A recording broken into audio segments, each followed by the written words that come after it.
Hello hello everybody. एक बार comment section में tele कर देना यार कि वॉइस आ रही है नहीं आ रही है। वॉइस क्लियर और रीचेबल दोनों होनी चाहिए। और इसी के साथ गुड इवनिंग, गुड आफ्टरनून और गुड मॉर्निंग, जिस भी टाइम में आप मेरी वीडियो देख रहे हैं। Best wishes to all. Hopes हो कि आप सभी लोग फ़ाइन होंगे। और एक और छोटी सी होप और करना चाहूँगा कि आपने मोशन वन का पार्ट, जिसमें मैंने बहुत ही बेसिक से मतलब बेसिक लेवल मतलब जैसे आप सीढ़ी का पहला स्टेप रखते हैं ना, सबसे पहला स्टेप, फिर आप चढ़ते चढ़ते चढ़ते बहुत ऊंची इमारत में पहुंच जाते हैं। वैसे ही मैंने सबसे छोटा स्टेप जो है मोशन चैप्टर का या फिर फिज़िक्स की शुरुआत कहूँ, वो रख रखा है। बिगनर स्टेप मोशन का पहला बेसिक मैंने मोशन के बारे में बताया आपको कि मोशन क्या होता है और फ्रेम ऑफ रेफरेंस क्या होता है। मोशन को देखने का नज़रिया, उसी को फ्रेम ऑफ रेफरेंस कहते हैं। फ्रेम ऑफ रेफरेंस अपन के मोशन को कैसे अफेक्ट कर देता है कि किसी कोई दूसरा देख रहा है तो उसके रिस्पेक्ट में वो मोशन नहीं कर रहा है, वहीं कहीं दूसरा ऑब्जेक्ट उसे देख रहा है तो वो उसके रिस्पेक्ट में मोशन कर लेगा। तो थोड़ा फ्रेम ऑफ रेफरेंस में बच्चे कन्फ्यूज़ होते हैं, क्योंकि यार देखो बेसिक बेसिक बच्चों को ये बताया जाता है ना कि मोशन क्या होता है। चलना, बॉडी अगर मूव कर रही है वन पोजीशन से, एक यहाँ पर कोई पोजीशन ए है, ए पोजीशन से कोई पोजीशन बी पे जा रही है, तो उसे मोशन कहते हैं। भैया ये तो बताओ, अगर ये बॉडी यहाँ से अब मूव कर रही है, कोई बॉडी को ऑब्जर्व कर रहा है, तो उसके रेस्पेक्ट में बॉडी मोशन कर रही है। तो हमेशा याद रखना, अगर कोई भी बॉडी मोशन कर रही होती है तो एक ना एक ऑब्जर्वर उसके लिए अपन को क्या होता है, चाहिए ही होता है। और मैक्सिमम केस में हम अपना ऑब्जर्वर या फिर जो फ्रेम ऑफ रेफरेंस होता है वो कैसा लेते हैं, स्टेशनरी फ्रेम ऑफ रेफरेंस लेते हैं। और मैंने तो आपको बता भी दिया आपको फ्रेम ऑफ रेफरेंस क्या लेना है। बेसिकली अपन के पास 3 म्यूचुअली परपेंडिकुलर कोऑर्डिनेट एक्सिस होती हैं, वो आपको फ्रेम ऑफ रेफरेंस के तौर पर लेनी है। बाकी फ्रेम ऑफ रेफरेंस की बात करें तो आपके 12th लेवल तक इतना कोई भी बड़ा यूज़ नहीं है फ्रेम ऑफ रेफरेंस का। वैसे फ्रेम ऑफ रेफरेंस चेंज भी हो सकता है, जैसे ट्रेन के कंपार्टमेंट में कोई बंदा जो ट्रेन के कंपार्टमेंट के अंदर बैठा है, या फिर रेलवे ट्रैक, या फिर कभी आपकी ट्रेन मूव कर रही है रेलवे ट्रैक पे, तो जो आपके बाहर से पेड़ होते हैं, पोल्स होते हैं, आप देखते हैं कि वो चलते हुए आप आगे को जाते हैं और वो आप तो यही ऑब्जर्व करते हो ना कि जो पोल वगैरह है वो सब पीछे को छूटते जा रहे हैं, पर क्या वो असल में मोशन कर रहे होते हैं? नहीं कर रहे होते हैं। पर आप जब ट्रेन के रेस्पेक्ट में देखते हो चीज़ें, तो वहाँ पर वो जो पोल्स, पत्थर और जो पेड़ होते हैं आपके पास, वो सभी अपन के पास क्या कर रहे होते हैं, मोशन कर रहे होते हैं। तो फ्रेम ऑफ रेफरेंस बहुत ही जादुई चीज़ है। और फ्रेम ऑफ रेफरेंस हमेशा स्टेशनरी मानने की कोशिश ही करना, क्योंकि अगर फ्रेम ऑफ रेफरेंस भी मूव कर रहा होगा और आपकी बॉडी भी मूव कर रही है तो आपको कैलकुलेशन थोड़ी सी टफ पड़ जाती है। इसलिए पर्सनल एडवाइस ये रहेगी कि फ्रेम ऑफ रेफरेंस जब भी आप किसी भी बॉडी के लिए आप यूज़ करें तो हमेशा फ्रेम ऑफ रेफरेंस को एक स्टेशनरी फ्रेम ही माने। जैसे अपन के पास 3 म्यूचुअली परपेंडिकुलर क्या थी, एक्सेस थी। आज की वीडियो में थोड़ा सा मैं इसी को आगे ले जाऊंगा। मोशन की डेफिनेशन जो मैंने आपको बताई थी कि if a body change its position with time then it is said to be in motion, ये थोड़ी सी डेफिनेशन तो सही है, पर यहाँ पर एक और पॉइंट इसमें ऐड करना है, वो है स्टेशनरी व्यूअर का। वो परफेक्ट डेफिनेशन बनेगी। वहाँ पर डेफिनेशन में ऐड ऑन करना भूल गया था पहले पार्ट में, तो सेकंड पार्ट में वही डेफिनेशन के साथ शुरू करेंगे अपन कि यार मोशन होता क्या है बेसिकली। यार अगर कोई बॉडी पोजीशन चेंज कर रही है टाइम के साथ, अगर टाइम भी चेंज हो रहा है, पोजीशन भी चेंज हो रही है, तो उसे मोशन कहते हैं। ये थोड़ी सी और अधूरी है, इसको थोड़ा सा और कंप्लीट करूँ तो ये कहूँगा कि एक स्टेशनरी ऑब्जेक्ट के रेस्पेक्ट में उसको पोजीशन अगर चेंज कर रही है, या फिर एक स्टेशनरी व्यूअर के रेस्पेक्ट में अगर वो बॉडी पोजीशन चेंज कर रही है टाइम के साथ, तो अपन ये कह सकते हैं कि बॉडी क्या कर रही है, मोशन कर रही है। तो एक जो बहुत ही सरल डेफिनेशन लिखूंगा मैं यहाँ पे अपनी पेन और अपनी नोटबुक, जिसमें आपने मोशन वन के नोट्स बनाए हैं, उसी के आगे नोट्स को कंटिन्यू कीजिए, अपना पन्ना पलटाएं, हेडिंग डालें मोशन डेफिनेशन, और डेफिनेशन मेरे साथ लिखना शुरू करें। तो डेफिनेशन क्या बनेगी, अ बॉडी, मेरे साथ साथ लिखना तभी याद होंगी चीज़ें। A body is said to be in motion और मूविंग। अ बॉडी, थोड़ी सी मिस्टेक हो गई, अ बॉडी, अपने मन से डेफिनेशन बनाओगे ना चीज़ें तो ज़्यादा याद रहेंगी। A body is said to be in motion, a body is said to be in motion.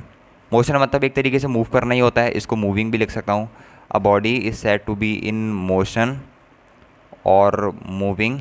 A body is said to be in motion और moving when its position changes, when its position, when its position, मेरे साथ साथ लिखते रहना बच्चों, when its position changes, position continuously change करनी चाहिए, position changes continuously, when its position changes continuously with respect to, सोचो किसके रेस्पेक्ट में, अभी मैं नहीं लिखूंगा, सोचो किसके रेस्पेक्ट में, with respect to a stationary object taken as reference point, with respect to a stationary object, with respect to a stationary object. Stationary मतलब फिक्स, स्टेशनरी मतलब क्या होता है, fix. A stationary object taken as a reference point, a stationary object taken as a reference point, ये बहुत ही basic definition है। यहाँ पर रेफरेंस फ्रेम भी आ गया और कुछ कुछ अपन के पास पोजीशन और टाइम से रिलेटेड चीज़ें भी आ गई। तो इसको मैं कह सकता हूँ कि अपन के पास एक मोशन की ये क्या है, कंप्लीट डेफिनेशन है। अब आप सर कहोगे सर फ्रेम ऑफ रेफरेंस का एक और एग्जांपल मैं यहाँ पर आपको देना चाहता हूँ, बहुत ही फेमस एग्जांपल है, बेसिक एक कार और एक पेड़ का एग्जांपल है। वहाँ पर किसी भी स्टेशनरी ऑब्जेक्ट को आप फ्रेम ऑफ रेफरेंस मान सकते हैं और वो आपकी मर्जी है आप किसको फ्रेम ऑफ रेफरेंस मानना चाहें। मूविंग भी मान सकते हैं, कैलकुलेशन अगेन टफ हो जाएंगी, ज़रूरी नहीं है आप मूविंग ही माने। जैसे अपन ने एक यहाँ पर एक पेड़ मान लो, एक पेड़ है, ठीक है, यहाँ पर ग्राउंड फ्लोर में एक पेड़ है और यहीं पे अपन के पास क्या है, एक रोड है, और रोड में 2 पॉइंट मार कर रखे हैं मैंने। मान लो ये पॉइंट ए है और ये पॉइंट मैंने बी मार कर रखा है रोड पे, ठीक हो गया। ये पेड़ क्या है अपन के पास, अभी पेड़ अपन के पास फिक्स है, मतलब ये अपनी पोजीशन चेंज नहीं कर रहा है। और पेड़ को मैंने क्या मान लिया, पेड़ को मैंने मान लिया अपना फ्रेम ऑफ रेफरेंस। पेड़ को क्या मान लिया बच्चों, अपना, ये एग्जांपल नोट कर लेना यार, बहुत अगेन बहुत ही इंपॉर्टेंट एग्जांपल है। ये पेड़ को क्या मान लिया मैंने, अपना फ्रेम ऑफ रेफरेंस। और मान लो यहाँ पर क्या है अपन के पास, कोई भी एक कार जैसे ले लेते हैं अपन, एक सिंपल कार ड्रॉ कर लेते हैं। ये कार पोजीशन ए से पोजीशन बी में अपने पास क्या कर रही है, मूव कर रही है बेसिकली। अभी कार पोजीशन ए पे थी, इसके बाद कार ने चलना शुरू करा और एक टाइम ऐसा आया कि अपन के पास ये कार कहाँ पहुँच गई, पोजीशन बी पे पहुँच गई, ठीक हो गया सर। अब हम फ्रेम ऑफ रेफरेंस के पास जाते हैं। भैया फ्रेम ऑफ रेफरेंस, भैया ये हमें ये बताओ, ये जो कार थी, ये कार मूव कर रही थी, मोशन कर रही थी, हाँ, ये तो पता लग गया कर रही थी, घूम रही थी। अब आप अपने रेस्पेक्ट में बताओ कि क्या आपके रेस्पेक्ट में मूव कर रही थी, और मूव कर भी रही थी तो कैसे कर रही थी। अगर आप कह रहे हो कि ये मोशन कर रही है कार, तो आप किस बेसिस पे कह रहे हो कि मोशन कर रही है। वो कहेगा यार सबसे पहले तो देखो ए से बी पे गई, ए से बी पे जाने पर उसकी एक तो पोजीशन चेंज होगी। ये थी इसकी इनिशियल पोजीशन, मतलब जहाँ पर से उसने स्टार्ट करना शुरू करा कार को, ये अपन के पास क्या थी, इनिशियल पोजीशन, इनिशियल पोजीशन। और time t is equals to 0 पर यहाँ पर थी। और ये अपन के पास कार की होगी sir final position, final position. और सर वो फाइनल पोजीशन पर पहुँची 5 मिनट बाद, ठीक हो गया, हमने मान ली। उसके बाद t is equals to 5 minute बाद यहाँ पर पहुँची। तो यहाँ से यहाँ जाने में सर उसको टाइम लगा 5 मिनट और उसकी पोजीशन भी चेंज हो गई ए से लेके बी। तो पोजीशन चेंज कहाँ से कहाँ हुई, ए से लेके बी उसकी पोजीशन चेंज हुई। टाइम इक्वल्स टू 0 से 5 मिनट उसको टाइम लगा। अगर पोजीशन चेंज हो रही है टाइम के रेस्पेक्ट में और किसके द्वारा देखी गई है, एक रेफरेंस पॉइंट के द्वारा देखी गई है, तो हमें यहाँ से साफ साफ दिख रहा है कि यार अपन के पास ये क्या कर रही है कार, या कार जो अपन के पास मोशन कर रही है। तो बेसिक डेफिनेशन को फॉलो कर रहा है, body is said to be in motion और moving when its position changes continuously with respect to a stationary object taken as a reference point. तो ये सबसे बेसिक और बहुत ही छोटी सी डेफिनेशन है मोशन की। मतलब मैं तो यही कहूँगा, चाहे आप कितनी भी डेफिनेशन पढ़ ले, पर ये एक ऐसी डेफिनेशन है जो आपको याद होनी चाहिए कि a body is said to be in motion और moving when its position changes continuously with respect to a stationary object taken as a reference point. ये बहुत ही अच्छा एग्जांपल है कार और पेड़ का, ये आपको हर जगह मिल जाएगा।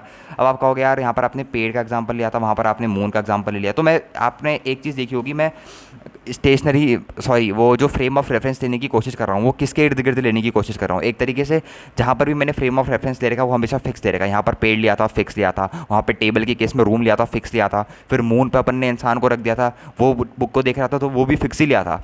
और फिर रेक्टेंगुलर कोऑर्डिनेट्स लिए मैंने फ्रेम ऑफ रेफरेंस के तौर पर, वो भी फिक्स ही लिए। फिक्स इसलिए ले रहा हूँ क्योंकि बहुत ही ईजी कैलकुलेशन हो जाती है। Frame of reference he moving लोगे तो थोड़ी कैलकुलेशन लेंदी हो जाएंगी और थोड़ी फिजिक्स वहाँ पर टिपिकल भी हो जाएगी। वहाँ पर थोड़ी और नॉलेज की ज़रूरत होती है, रिलेटिव वेलोसिटी ऐसी चीज़ों की ज़रूरत होती है, क्योंकि जब दोनों चीज़ों को आप मूव कराते हो और किसी की वेलोसिटी या फिर किसी की स्पीड किसी का रेस्पेक्ट बनाते हो तो वहाँ पर रिलेटिव वेलोसिटी का कॉन्सेप्ट आ जाता है, जिसके बारे में मोशन में ही डिस्कस करते हैं, मोशन इन वन डायमेंशन में ही। ठीक है, अब मोशन की बात वगैरह तो होगी। अब ये बताओ सर इसका अगला टॉपिक क्या है। तो जो आज मेरी क्लास का मेन मोटिव भी था पढ़ाने का, टॉपिक जितना कवर हो सकता है वैसे तो उतना लेंगे, पर जो मेन मोटिव था वो था कि अब ये बताओ कि कोई ऑब्जेक्ट ने मोशन कर लिया, कोई ऑब्जेक्ट ने अपनी क्या करा, मान लो ये जो कार थी ऊपर, ये ए से लेके बी में मूव करी, ठीक हो गया सर, ए से लेके बी में मूव करी, तो इसने कुछ क्या कवर करी होगी, इसने पर्टिकुलर डिस्टेंस कवर करी होगी। तो मोशन अगर कोई चीज़ ऑब्जेक्ट कर रहा है तो उसने कुछ पर्टिकुलर डिस्टेंस कवर करी होगी। तो डिस्टेंस का कंसेप्ट मोशन से ही आता है, क्योंकि अगर कोई ऑब्जेक्ट मोशन कर रहा है इसका मतलब उसने कुछ डिस्टेंस कवर करी है। तो इसलिए यहाँ पर डिस्टेंस पढ़ना बहुत क्या हो जाता है, नेसेसरी हो जाता है। डिस्टेंस का मीनिंग क्या है, क्या डिस्टेंस नेगेटिव हो सकती है, क्या डिस्टेंस पॉजिटिव हो सकती है, और क्या डिस्टेंस मेरे पास एक स्केलर क्वांटिटी या वेक्टर क्वांटिटी है। ऐसे बहुत सारे क्वेश्चन होते हैं डिस्टेंस में और अच्छे अच्छे क्वेश्चन भी बनते हैं। कई बच्चों को यही पता नहीं होता कि डिस्टेंस स्केलर क्वांटिटी होती है, वेक्टर क्वांटिटी होती है। अगर मैं आपसे सवाल पूछूं तो आप अपना जो बेसिक ज्ञान लगाओगे उसमें यही बताओगे यार कि डिस्टेंस नापी जा सकती है, मतलब इस डायरेक्शन में जा रहा हूँ, मतलब इसकी कुछ ना कुछ क्या होगी अपन के पास, डिस्टेंस होगी ज़रूर, मतलब डायरेक्शन होगी ज़रूर, और मैग्नीट्यूड तो होता ही है 2 किलोमीटर 3 किलोमीटर। तो आप अपने हिसाब से अगर पूछूँ तो आप कहोगे कि सर डिस्टेंस जो है ना वो वेक्टर क्वांटिटी है, डायरेक्शन भी दिख ही रही है और इसके वो मैग्नीट्यूड भी इसका दिख ही रहा है, तो वेक्टर क्वांटिटी है। पर माइंड की डिस्टेंस जो अपन के पास होती है वो एक स्केलर क्वांटिटी होती है। अब क्यों होती है, वो डिस्टेंस पर पढ़ेंगे। अब कहाँ पढ़ेंगे, यहाँ पढ़ेंगे। तो हेडिंग डाल लो, नई हेडिंग, बहुत ही इंपॉर्टेंट हेडिंग और बहुत ही मस्त टॉपिक है एकदम। डिस्टेंस बेसिक टॉपिक है मोशन का।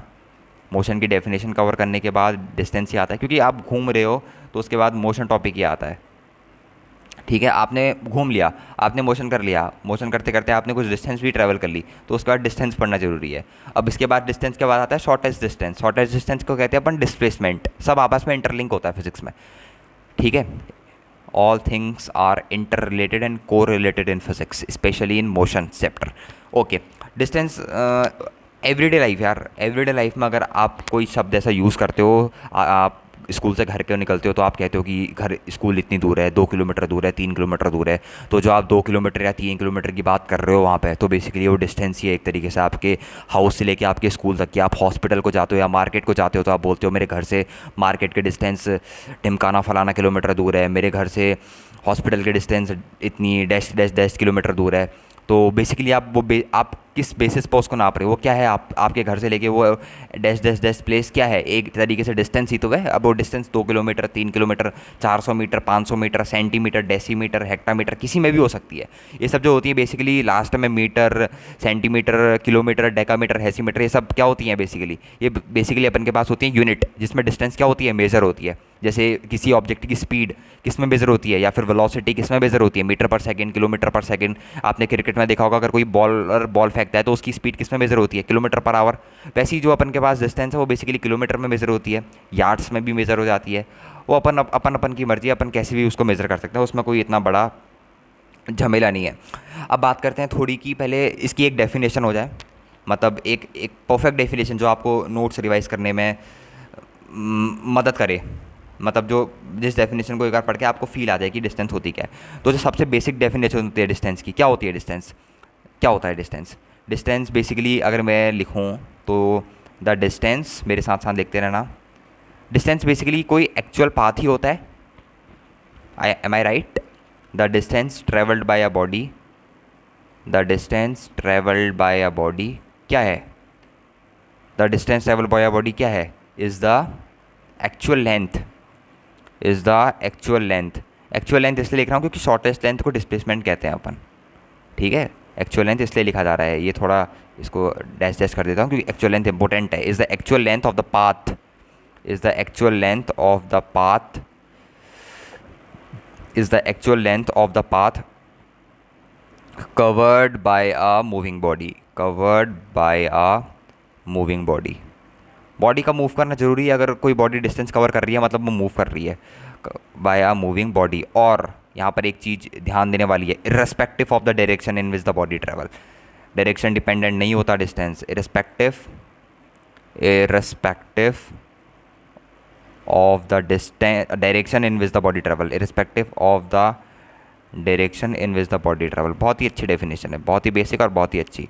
Irrespective of the direction in which the body travel, irrespective of the direction in which the body travels, मतलब बहुत ही अच्छी और बहुत ही बेसिक डेफिनेशन आप इसे कह सकते हो कि जो डिस्टेंस ट्रैवल होता है वो एक एक्चुअल लेंथ होता है। बेसिकली यहाँ पर उसको एरो करके लिख भी लो, distance travel is basically what, distance travel is the actual length, या फिर इसको आप एक्चुअल पाथ भी बोल सकते हो, actual path covered by a moving body. Moving body भी इंपॉर्टेंट शब्द है, moving body irrespective of the direction in which the body travel. अब यहाँ पर इसका मतलब क्या है, ये तो समझ में आ गया एक्चुअल पाथ एक्चुअल लेंथ क्या होगी। ये सर ये बताओ, इसमें पहले एक और पॉइंट नोट कर लो कि डिस्टेंस क्या होती है अपन के पास, scalar quantity. Distance is a scalar quantity, distance is a scalar quantity, distance is a scalar quantity, distance is a scalar quantity. मतलब इसके बाद सिर्फ क्या होगा, मैग्नीट्यूड होगा। ओके, इसके बाद सिंपल अपने क्या अपन क्या रखेंगे, इसको सिर्फ मैग्नीट्यूड ही देंगे। इसके पास नो डायरेक्शन, डायरेक्शन नहीं होगी, इररेस्पेक्टिव होती है डायरेक्शन से। क्यों होती है इररेस्पेक्टिव डायरेक्शन से, अब थोड़ा समझाता हूँ आपको। अगर आप कहो कि डिस्टेंस एक डायरेक्शन होती है डिस्टेंस के पास, तो आप किस बेसिस में कह रहे हो कि सर वो सिटी ए से सिटी बी में जा रहा है और पर्टिकुलर डायरेक्शन में जा रहा है। अब मैं कहूँ सिटी ए से सिटी बी का रास्ता कुछ इस तरीके का हो गया अपन के पास, ये इस तरीके का रास्ता हो गया। अब इसमें कहाँ आप डायरेक्शन ढूंढोगे? ये एक डायरेक्शन होगी, ये एक डायरेक्शन होगी, ऐसी डायरेक्शन तो आप ढूंढ नहीं सकते। तो इसीलिए इरिस्पेक्टिव ऑफ द डायरेक्शन होती है, समझे? अब आप कहोगे यार सर यहाँ से यहाँ क्यों नहीं आ सकता? आपका दिमाग सही चला पर आपका दिमाग थोड़ा ऊपर चल गया, मतलब एडवांस चीज़ों में चल गया। ये होती है बेसिकली डिस्प्लेसमेंट, इसे बोलते हैं शॉर्टेस्ट लेंथ। डिस्प्लेसमेंट कभी भी टेढ़ी मेढ़ी नहीं होगी। डिस्टेंस ऐसी ऐसी ऐसे ऐसे पाथ्स होते हैं ना हमारे पास, पाथ सीधे भी होते हैं, हाईवे सीधे भी होते हैं, पर पाथ्स ऐसे ऐसे भी होते हैं। तो यहाँ पर आप डायरेक्शन का कोई महत्व नहीं है, यहाँ पर आप डायरेक्शन को कभी भी सेटिस्फाई नहीं कर पाओगे।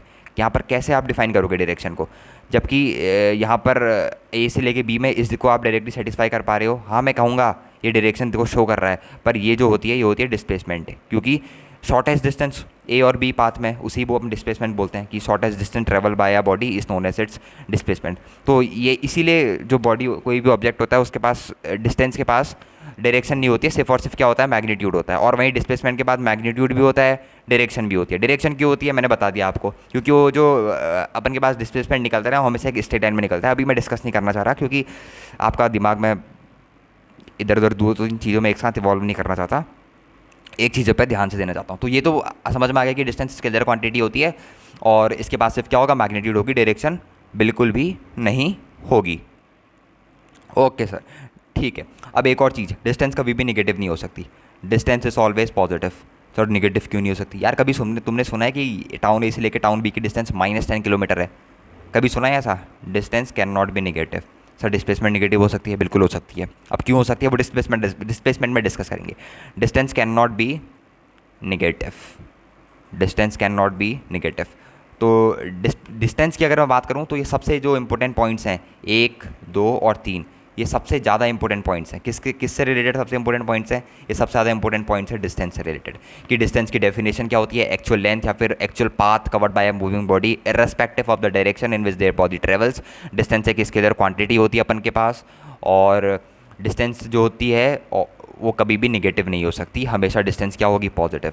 यहाँ पर लिख भी लो, distance is always positive, distance is greater than equals to 0।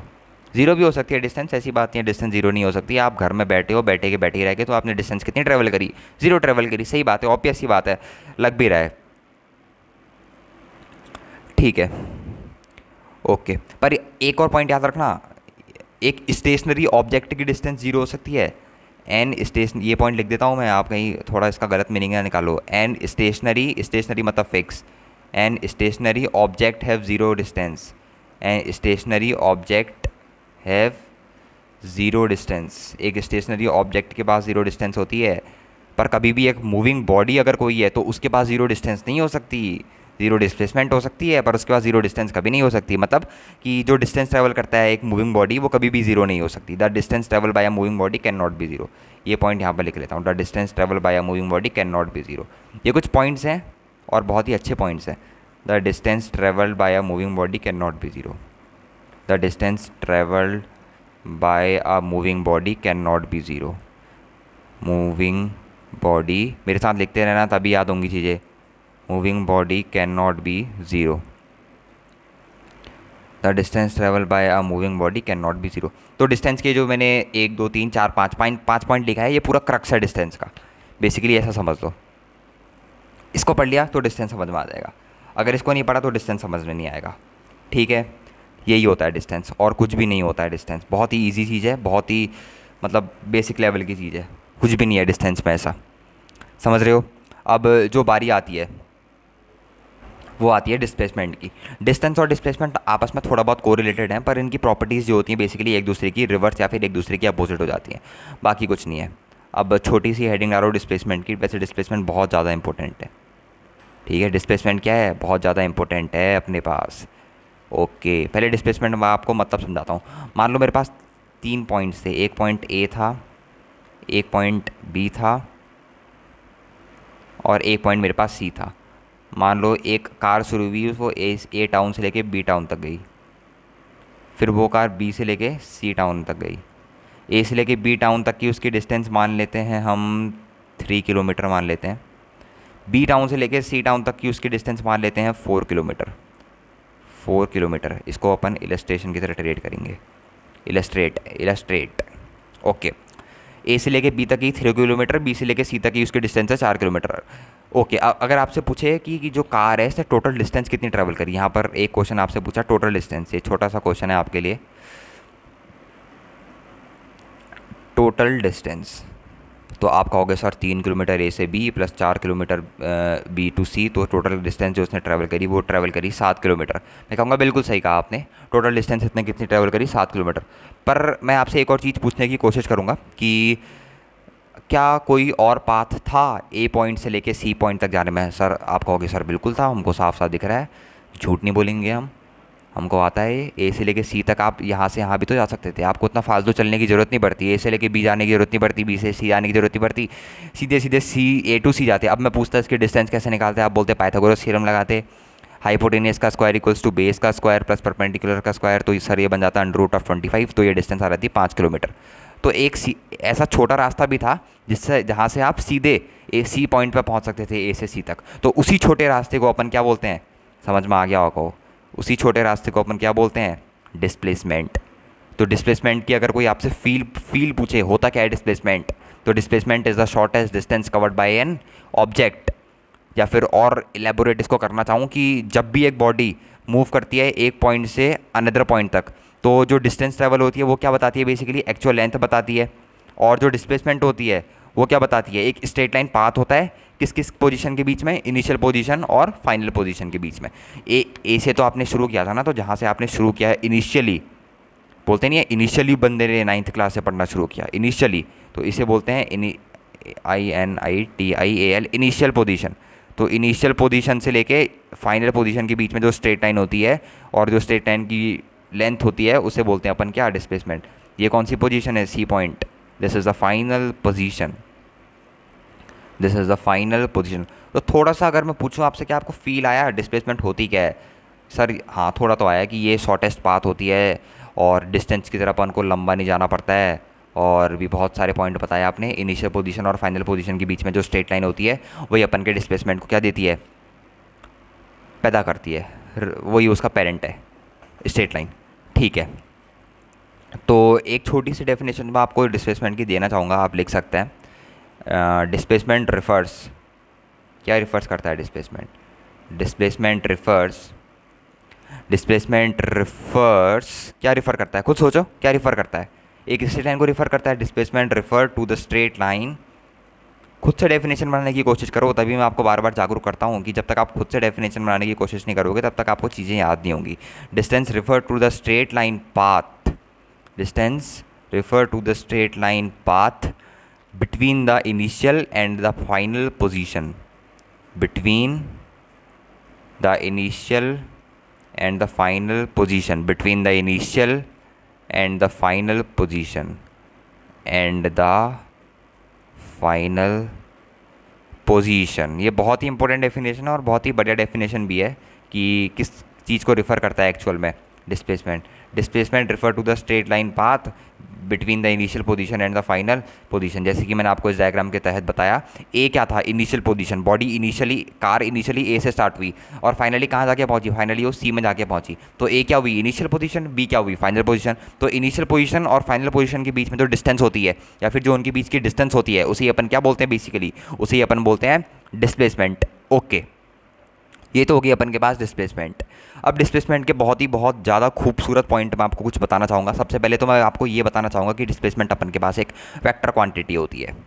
Displacement is a vector quantity, displacement is a vector quantity, ये बहुत ही इंपॉर्टेंट पॉइंट है। Displacement is a vector quantity. अब वेक्टर क्वांटिटी कैसे है वो मैं आपको बताऊँगा ना। Displacement is a vector quantity, displacement is a vector quantity. अब कई लोग ये पूछ रहे होंगे कि ये वेक्टर क्वांटिटी कैसे हो गई, ये हमें समझ नहीं आया। बिल्कुल बहुत ही बेसिक है, बहुत ज़्यादा बेसिक है। एक छोटा सा डायग्राम बना रहा हूँ, उसको ध्यान देना, आपको पूरा फील आ जाएगा। मतलब डिस्प्लेसमेंट अगर एक वेक्टर क्वांटिटी है तो हम ये भी लिख सकते हैं, so all vector laws, all vector addition laws, all vector addition laws are applied to displacement, laws are applied to displacement, to displacement में सारे वेक्टर के जो एडिशन रूल होते हैं, ट्राइंगल लॉ, पैरेललोग्राम लॉ, सब अप्लाई हो सकते हैं। अब थोड़ा सा फील देने की कोशिश करता हूँ कि डिस्प्लेसमेंट अपन के पास वेक्टर क्वांटिटी क्यों है। समझना मेरी बात को, ध्यान दे के समझोगे तो समझ आ जाएगा, मजाक में समझोगे तो मजाक में तो समझ नहीं आएगा, पहले बता दिया। सीरियसली लेना पड़ेगा चीज़ों को। ये मेरे पास मान लो एक्स एक्सेस है, बहुत ही अच्छा है, बहुत शानदार केस बता रहा हूँ आपको। ये मेरे पास वाई एक्सिस है, ये मेरे पास जेड एक्सिस मैंने ऐसी सेक ऑफ कन्वीनियंस के लिए बना दी। आप बोलोगे बार बार जेड एक्सिस गायब कर देता है, कभी ले आता है, कभी होता है ना बच्चों के यार कि समझ ही नहीं आता है, जेड एक्सिस कभी टपक जा रही कभी है ही नहीं, पता नहीं कहाँ से आ रही है। तो इसलिए मैंने सोचा कि जेड एक्सिस में बनाई दूँ। एक मिनट, थोड़ी सी पेन यहाँ पर मैं इसको चेंज कर लेता हूँ, ये थोड़ा सा बढ़िया डायग्राम मैं बनाना चाहता हूँ उसका। ठीक हो गया। मान लो मेरे पास एक पाथ था बेसिकली, ये मेरे पास पॉइंट, यहाँ पर एक पॉइंट था मेरे पास, ये पॉइंट मैं मान लेता हूँ ए। ठीक हो गया सर, मान लो आपकी मर्ज़ी है, आपका बोर्ड है। ए पॉइंट से मेरी बॉडी जो है वो गई सी पॉइंट पे, सी पॉइंट पे गई।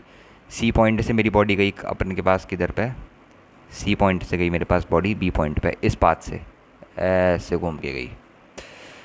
ऐसे भी जा सकती थी, कोई मर्जी नहीं, चलो ये छोड़ो अभी।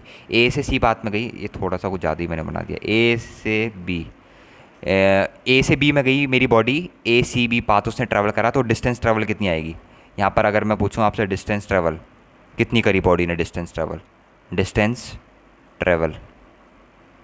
बॉडी ने डिस्टेंस ट्रैवल कितनी करी, तो आप कहोगे सर बॉडी ने ए सी बी पाथ ट्रैवल करा, या फिर ए सी बी ऐसे हो सकता है, या फिर ए सी बी ऐसे भी हो सकता है।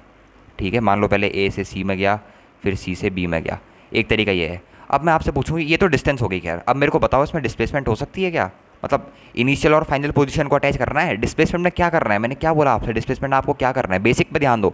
Displacement refer to a straight line, पहली बात तो स्ट्रेट लाइन होती है, डिस्टेंस कभी भी टेढ़े मेढ़े पाथ नहीं होंगे।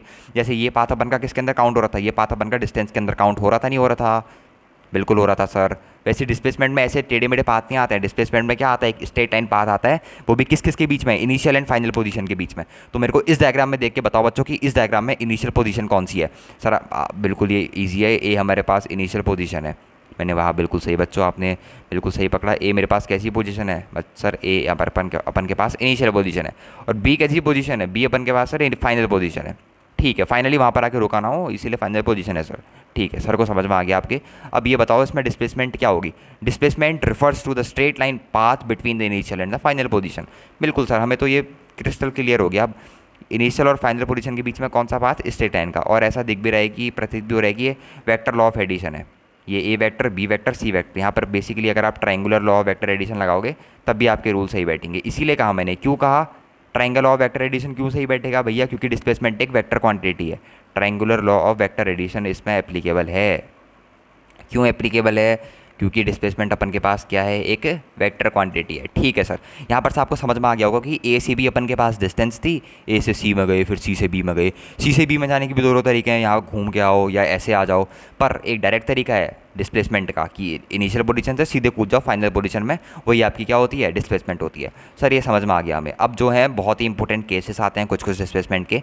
हाँ, एक और चीज़, डिस्प्लेसमेंट कैन बी निगेटिव, ये भी लिखो बच्चों, बहुत इंपॉर्टेंट है। Displacement can B negative, displacement can B negative, can be negative, displacement negative हो सकती है। ठीक हो गया सर, अब कैसे हो सकती है इसका भी एग्जांपल देंगे ना यार, फील देंगे आपको, एग्जांपल से समझो। ठीक है, एग्जांपल से समझो। मान लो यहाँ पर पॉइंट ए था, मान लो यहाँ पर पॉइंट बी था। ठीक है, यहाँ पर एक मान लो टिंकू नाम का एक बच्चा था, टिंकू नाम का एक बच्चा था। टिंकू ए से बी में चलना शुरू किया, यहाँ पर पहुँच गया बी में। ठीक है, ए से बी में उसने डिस्टेंस ट्रैवल करी 4 किलोमीटर। अगर वो फिर बी से ए में आएगा तो उसने टोटल डिस्टेंस कितनी ट्रैवल करी, आप कहोगे सर 4 किलोमीटर पहले करी थी, फिर 4 किलोमीटर बाद में करी, उसके बाद उसने 8 किलोमीटर ट्रैवल कर ली। ठीक हो गया, तो केस 1 हो गया। ऐसी केस बना रहा हूँ आपको, थोड़ा सा पहले फील दे दूँ। केस 2 में टिंकू ने थोड़ा कारनामे करे। केस 2 में टिंकू पहले ए से बी गया, फिर बी से ए के आधे तक ही आया, अपोजिट डायरेक्शन में आया। इधर को तो पॉजिटिव लेते हो, अब आप पॉजिटिव एक्स एक्सिस होती है, इधर को नेगेटिव एक्स एक्सिस होती है, तो उधर को नेगेटिव चीज़ें लेते हो। ठीक हो गया, इधर को नेगेटिव चीज़ें लेते हो, उधर को पॉजिटिव, हमेशा याद रखना। ठीक हो गया, पहले 4 किलोमीटर उधर को गया, फिर 2 किलोमीटर इधर को आ गया। यहाँ से लेके यहाँ तक की डिस्टेंस बेसिकली 2 किलोमीटर है। तो डिस्टेंस निकाली जाए तो 4 + 2 दैट इज़ 6 किलोमीटर। 6 किलोमीटर अपने पास क्या आ गई, डिस्टेंस आ गई। अब मैं आपसे पूछूँ डिस्प्लेसमेंट कितनी थी। आप कहोगे सर इनिशियली ए में था, इनिशियल और फाइनल पोजीशन में जो बच्चा ध्यान दे देगा ना डिस्प्लेसमेंट में मात नहीं खा सकता।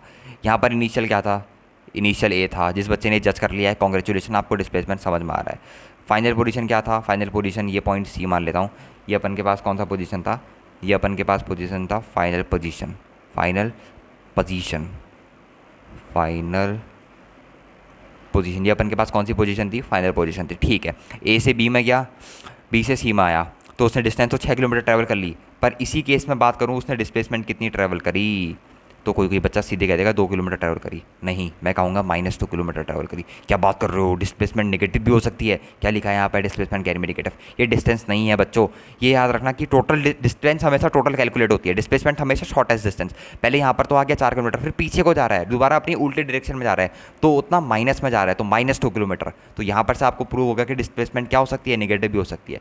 हमेशा याद रखना डिस्प्लेसमेंट चाहे वो उल्टा जाए, तिरछा जाए, किसी भी डायरेक्शन में चले जाए, उल्टा पीछे आए बाएं दाएं, distance always adds, displacement can not be subtract, but displacement can be negative. जैसे यहाँ पर दिखा आपको 2 किलोमीटर पीछे गया, तो अपन ने डिस्प्लेसमेंट कितनी ले ली, इसकी डिस्प्लेसमेंट ले ली अपन ने इसकी -2 किलोमीटर, तो एक ये केस हो गया।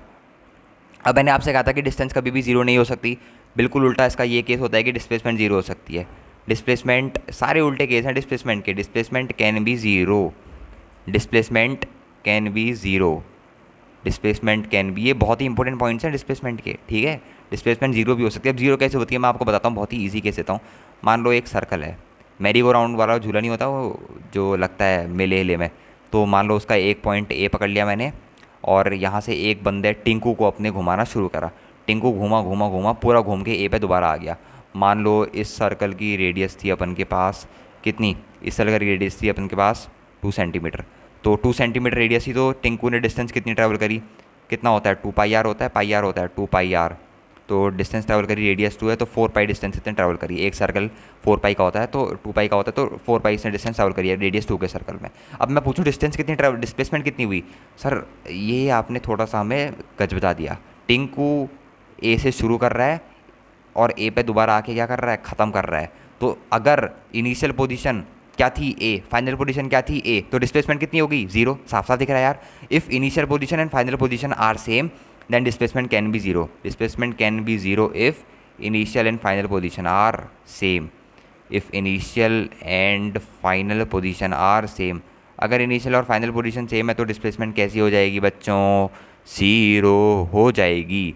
If initial and final position are same then displacement can be zero. तो ये भी बहुत अच्छा और बहुत ही इंपॉर्टेंट क्या था आपके पास, केस था कि जो डिस्टेंस होती है किसी भी मूविंग बॉडी की वो जीरो नहीं हो सकती, पर किसी भी मूविंग बॉडी का डिस्प्लेसमेंट आप उसे जीरो कह सकते हैं, ठीक है। जैसे एक और जीरो डिस्प्लेसमेंट का आपको केस दूँ ज़रा मैं आपको, ठीक हो गया। यहाँ से एक मैंने बॉल उछाली, वो मान लो यहाँ तक गई, इस पॉइंट तक गई, और यहाँ से लेके इस पॉइंट तक की डिस्टेंस अपन के पास 2 मीटर, तो ऐसे उछाली फिर दोबारा रिटर्न बैक होगी, तो 2 किलोमीटर ऊपर जाते समय ट्रैवल करी, 2 किलोमीटर नीचे जाते समय ट्रैवल करी, तो टोटल डिस्टेंस उतने किसने ट्रैवल करी, सर आप कहोगे 2 किलोमीटर प्लस 2 किलोमीटर, 4 किलोमीटर उसने टोटल डिस्टेंस ट्रैवल करी। मैं कहूँगा ठीक है, डिस्प्लेसमेंट कितनी ट्रैवल करी, भैया वो बॉल यहीं पर आई है, हाँ ये मत सोचना कि ये डिस्प्लेसमेंट हो जाएगी, ऐसे ऐसे काम मत करते ना उल्टे पुल्टे, इसी पॉइंट पर आ गई हो, कोई करेंगे, कई होशियार वो के बहुत होते हैं यहाँ पर, ठीक हो गया। जहाँ से उछाली थी उसी के हाथ में वापस आ गई, तो again initial position equals to final position, यहाँ पे लिख भी देता हूँ, initial position equals to final position, initial position equals to final position. तो डिस्प्लेसमेंट कितनी होगी आपके पास, डिस्प्लेसमेंट होगी अपन के पास ज़ीरो, यहाँ पर डिस्प्लेसमेंट कितनी होगी अपन के पास, zero. Okay, that is the conclusion of lecture. ये पढ़ाना था मेरे को आज के लेक्चर में आपको। 1, 2 और 3, 4 प्रॉपर्टी हैं डिस्प्लेसमेंट की, बहुत ही ज़्यादा इंपॉर्टेंट प्रॉपर्टी हैं। नेगेटिव नहीं हो सकती, नेगेटिव हो सकती है, ज़ीरो भी हो सकती है, और एक वेक्टर क्वांटिटी होती है, जबकि यहाँ पर बिल्कुल उल्टा अपन क्या पढ़ते हैं डिस्टेंस के बारे में। तो बहुत ही छोटा सा लेक्चर है, आधे घंटे लगभग का लेक्चर होगा, 30-35 मिनट का, उसमें मैंने आपको बेसिक समझाया डिस्टेंस और डिस्प्लेसमेंट के बारे में। जबकि आप कहीं भी दूसरी जगह जाके एक टॉपिक पढ़ लोगे मोशन चैप्टर का, तो डिस्टेंस और डिस्प्लेसमेंट में बिल्कुल भी फोकस नहीं किया जाता है। क्यों नहीं किया जाता है, डिस्टेंस का बता दिया जाता है कि एक्चुअल पाथ होती है, डिस्प्लेसमेंट शॉर्टेस्ट पाथ होती है। भैया अगर आप बेसिक से पढ़ा रहे हो तो उतने उस लेवल की आप फिजिक्स पढ़ाना चाहते हो, बच्चों को ट्रेन करना चाहते हो अच्छे एग्जाम के लिए, तो अच्छे से ट्रेन करो, अच्छे मेथड मेथोडोलॉजी रखो अपनी टीचिंग की, और बिल्कुल ही बेसिक से पढ़ाओ, बिल्कुल ही अच्छे लेवल तक। एक एक पॉइंट समझाओ कि डिस्टेंस निगेटिव नहीं होती तो क्यों नहीं होती है, डिस्प्लेसमेंट निगेटिव होता है तो क्यों होता है। भले ही आप एक एग्जाम्पल से समझा रहे हो या किसी भी चीज़ से समझा रहे हो, पर आपको समझ में आना चाहिए। That is the main point and nothing matters to me more than it. Final बात। तो होप्स हो कि आपको वीडियो लेक्चर समझ में आया होगा। इसको रिवाइज करना, इसके नोट्स बनाना, थ्रू आउट रिवीजन करते रहना। अगली क्लास में जब मैं आऊँगा तो इसका आपको देखूंगा कि आपने रिवाइज करा है नहीं करा है। एक इसका क्वेश्चन मैं ज़रूर कराऊंगा आपको, ताकि पता तो लगे कि बच्चों ने रिवाइज करा है नहीं करा है आखिरकार लेक्चर। तो अगर वीडियो अच्छी लगी हो तो लाइक, शेयर, कमेंट, सब्सक्राइब, ये चारों चीज़ कर देना। बेल आइकन के नोटिफिकेशन को प्रेस कर देना, ताकि मेरे चैनल में जो भी नोटिफिकेशन आए, जो भी वीडियो अपडेट आए, वो आपके पास सबसे पहले पहुँचे। और रिवाइज करते रहना, पढ़ाई करते रहना। All the very best. मिलते हैं नेक्स्ट वीडियो में। Okay bye.